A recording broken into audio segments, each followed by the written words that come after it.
एक ऐसे नबी जिन्होंने अल्लाह से दुआ करके सूरज को रोक दिया था।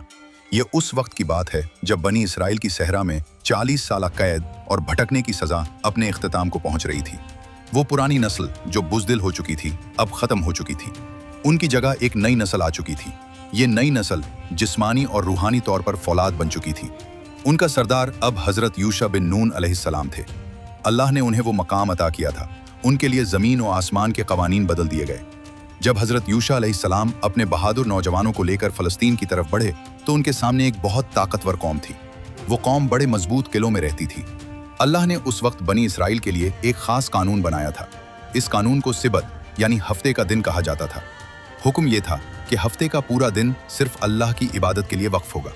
उस दिन कोई भी दुनियावी काम मना था। शिकार या जंग करना सख्त गुनाह था। जब हजरत यूशा अलैहिस्सलाम का लश्कर शहर के करीब पहुंचा तो वहां के जालिम हुक्मरानों ने उनका रास्ता रोका। एक बहुत बड़ी जंग शुरू हो गई। ये मुकाबला जुमा के दिन सुबह सवेरे शुरू हुआ, लेकिन जैसे जैसे शाम होने लगी एक नई मुश्किल सामने आ खड़ी हुई। सूरज तेजी से गुरूब हो रहा था। सब जानते थे कि जैसे ही सूरज डूबा जुमा का दिन खत्म हो जाएगा, हफ्ते का मुकद्दस वक्त शुरू हो जाएगा। उसमें जंग करना अल्लाह के हुक्म के खिलाफ था।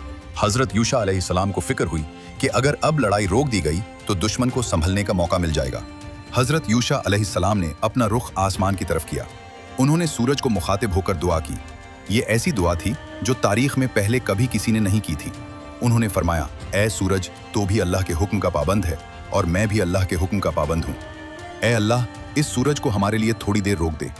अल्लाह ताला ने कायनात के तयशुदा निज़ाम को अपनी कुदरत से रोक दिया। सूरज जहाँ था वहीं साकित हो गया। वक्त की रफ्तार थम गई।